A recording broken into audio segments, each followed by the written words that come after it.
What's going on, y'all? Chuck Nunface. Got the Kershaw Launch 16 on me today. Tanto profile, sporting a new edge, new KME edge that I finished putting on last night. Not too shabby. Brought the bevel back a little bit. Pretty happy with the way it came out. Used this knife quite a bit over the weekend. Had a household project, did a little backyard project for the kids. Turned into a 2-day thing instead of a 1-day thing. That's a long story. Not going to get into that now. But I use this knife quite a bit for it, so I figured I'd talk about it. I guess we can call this a review. Generally, I like to have a knife for a little bit longer than, just a few days before I actually review it.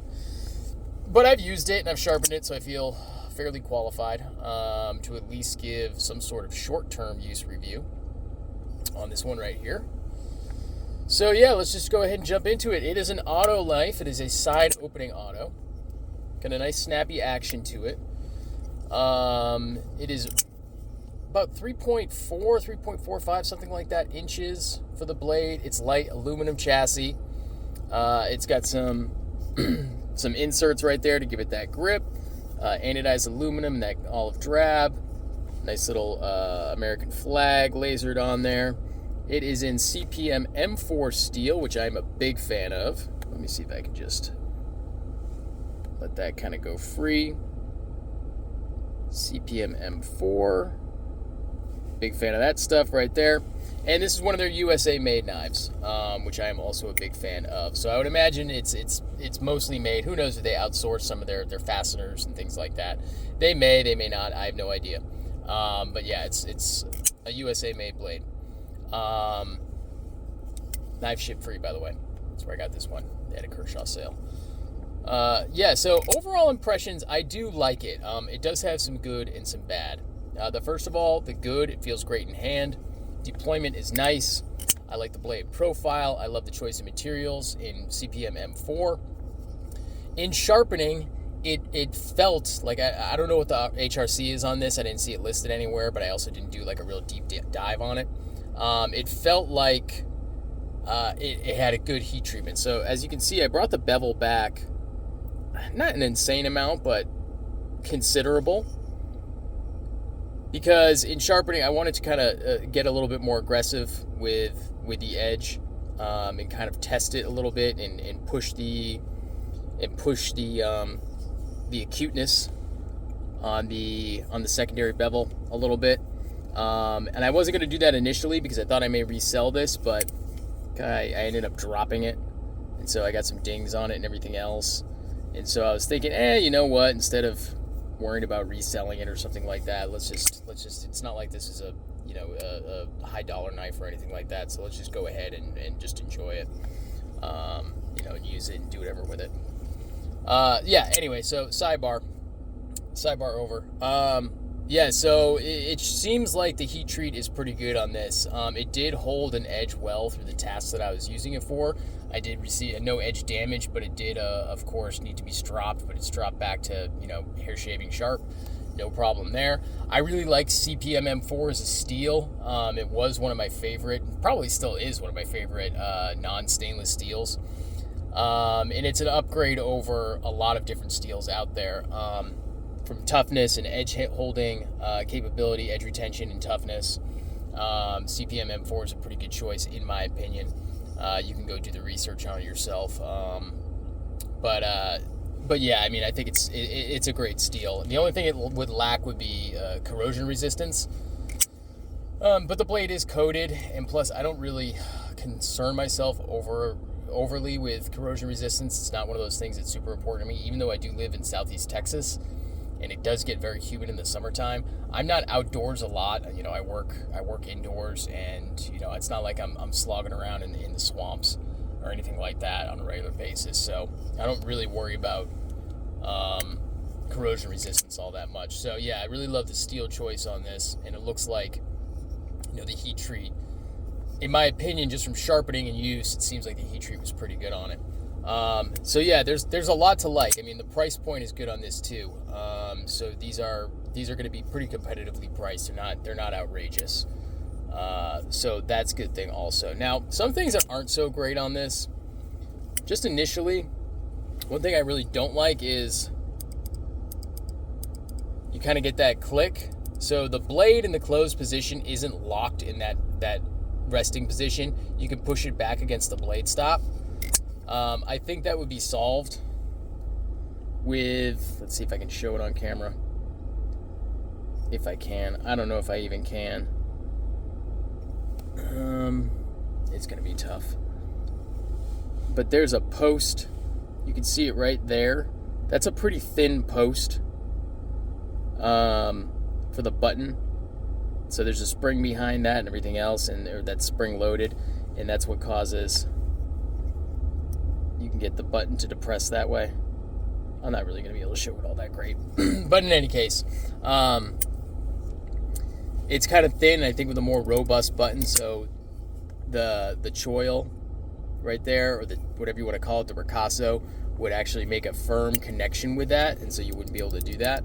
I mean, you've got quite a bit of play right there. I mean, it's not critical. It's not hitting the edge or anything like that, but it is something to kind of make a note of. Next, it would be this button.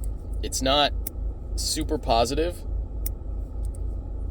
and you can hear it. It's a little gritty. Now, that grittiness may disappear as it wears in, and it might just be the coating on both the button and the blade, and they've got to wear in, so that may go away with time. So that's not ideal, but it's not crazy either. I mean, that could just go away. It's not something that I would concern myself with a whole lot. The pocket clip is okay. It's not great. I do like how they made a spot, or a flat spot on the aluminum for that contact point with the pocket clip in between the clip and the scales of the blade, or the scales of the knife rather. And they don't have that grippy material in between there, so that's a good thing. Now the screws do stand proud, and the clip itself stands proud. It's not milled out or anything like that. There's no slot milled out for it, as you can see right there.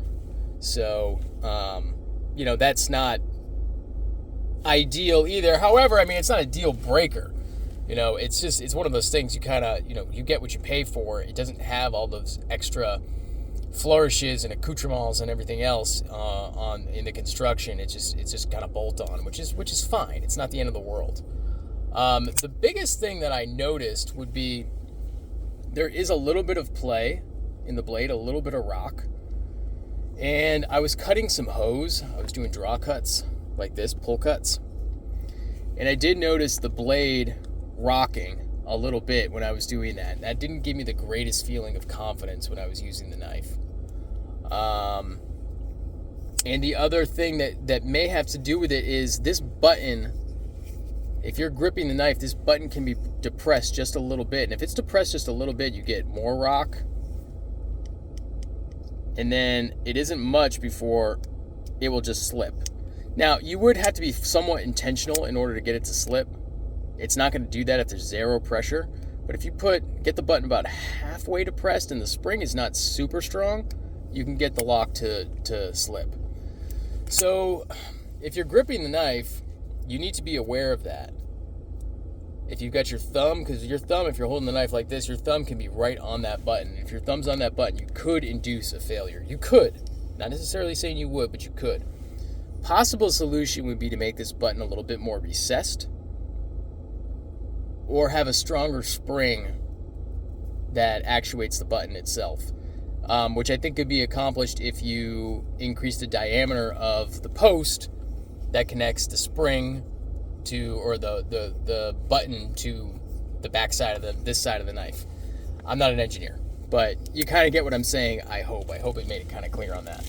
So some alternatives, I think, if you were to compare this, I think it would compare most favorably to ProTech, and based both in cost and materials and things like that.